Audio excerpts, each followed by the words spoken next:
Welcome to Rants TV. Hi guys, nandito po tayo ngayon sa Ortigas in Mandaluyong City. Please samahan niyo po ako mag-update dito sa ongoing rehabilitation ng EDSA. Ayan na po sa harapan natin, simulan na po nila dito. Ang inuuna po nila dito na area ay ang busway. Dito po tayo mismo ngayon sa SM Mega Mall Busway Station. Ang lakas po ng ulan guys. Ito po yung update natin today, July 5, 2026.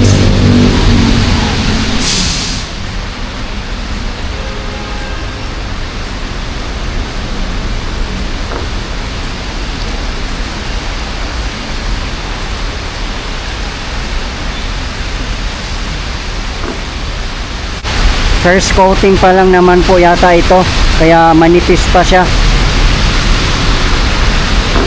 Ayan po sa tapat natin ang SM Mega Mall. Ayan lang po ang Ortigas MRT Station. Nakalink nga po ito mismo ang busway station, kaya hindi na kailangang lumabas pa.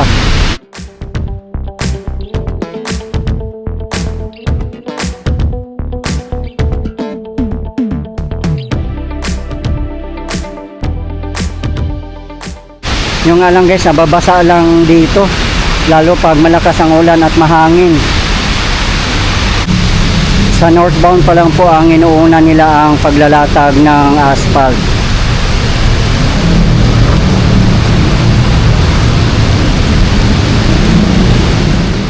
Kahapon lang po sila nagsimulang maglatag ng mga asphalt dito, July 4, 2026. At mabilis lang po silang magtrabaho guys. At syempre, puspusan po ang kanilang pagtatrabaho at double time kasi maulan-ulan na po.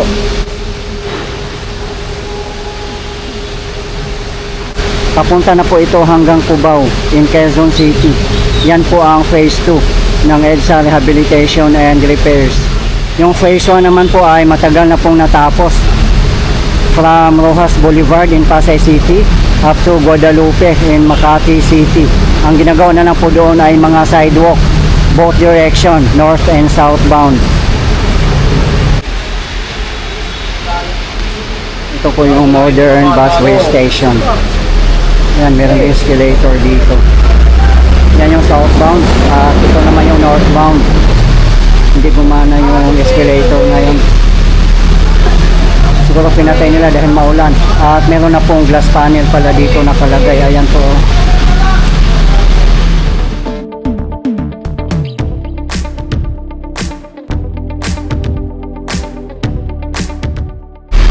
Sana ganito kaganda lahat at ka-modern na mga footbridge at busway station. Kahit dito lang sa kahabaan ng EDSA. Sa ngayon, ang northbound pa lang po ay merong footbridge. Sa side po ng Mega Mall.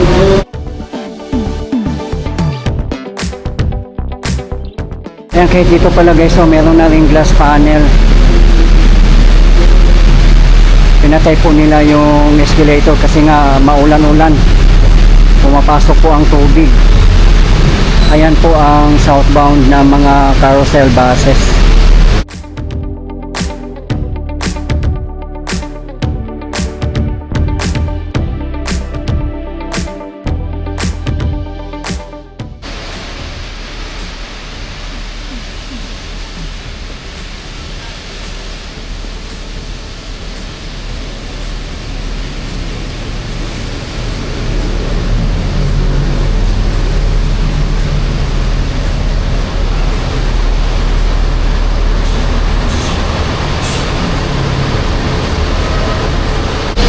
Meron din pong elevator dito, maximum of 5 passengers.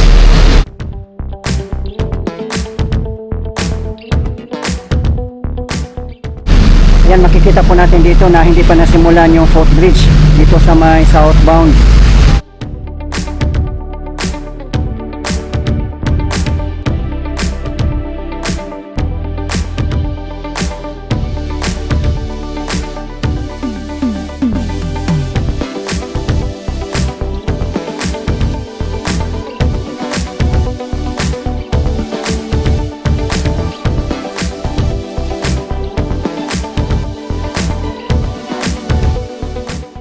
bukod sa elevator and escalator, meron din pong hagdanan dito.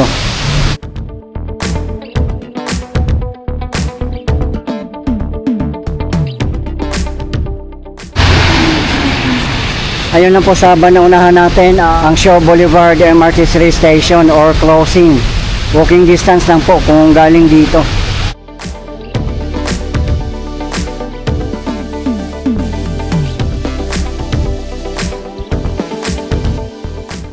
Yan, ang ganda na po ng kalsada dito. No more lubak-lubak.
Dito naman sa taas ng busway station ay hindi pa rin po nalalagyan ng glass panels.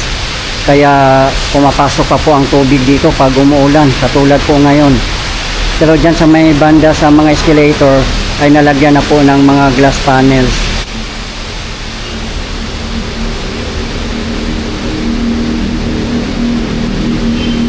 Dito wala pa po talaga. Pati dyan na area.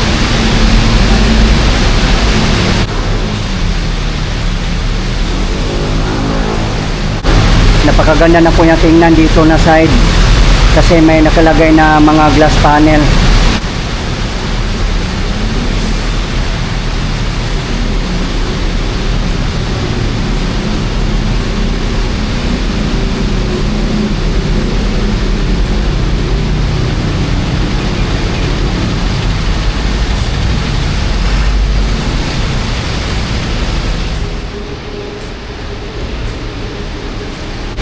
Ayan po, dito na side, tumutulo talaga.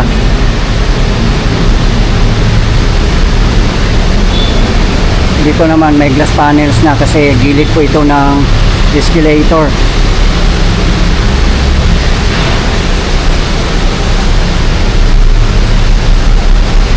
Gumagana ng escalator ngayon. Huminto na po kasi ang ulan, kaya pinagana na nila.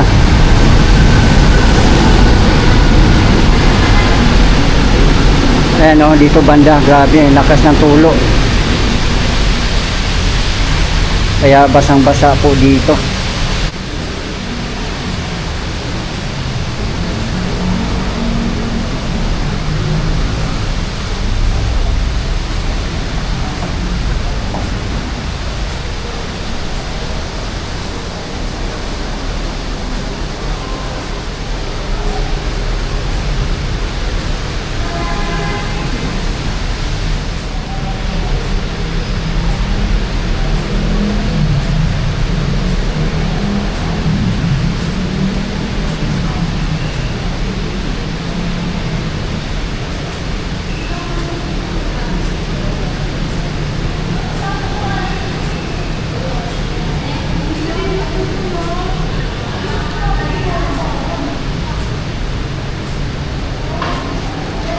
Dito naman merong elevator, escalator at hagdanan.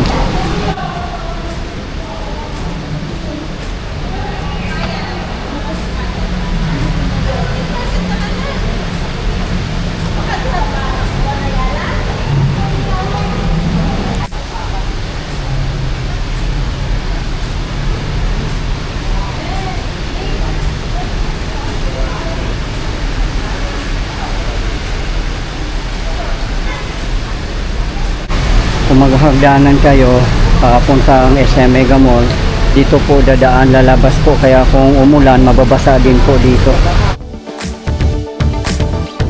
Kung mag-elevator po kayo, hindi kayo mababasa kasi doon lang po ang elevator. Ito po yung entrance ng SM Mega Mall Building A.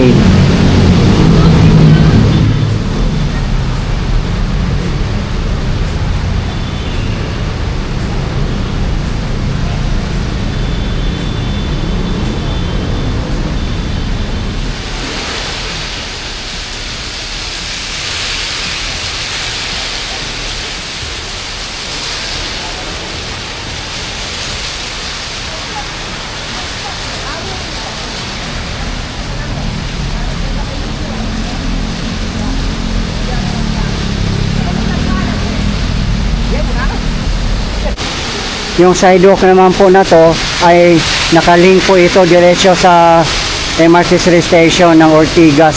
Ayun lang po. Maganda na rin naman po dito, covered po, kaya kung umuulan hindi kayo mababasa. Sa mga naka-wheelchair, meron pong ramp dyan. At ito po yung elevator. Yung kahit po pala dito ay nababasa din po. Ayan po ang elevator.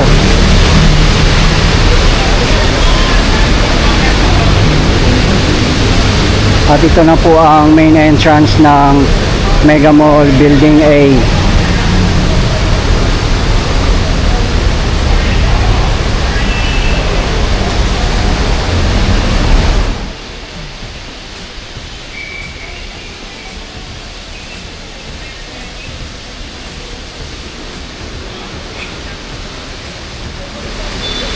So kung mag-escalator po tayo or hagdanan, dito po ang daan natin. Ayan po.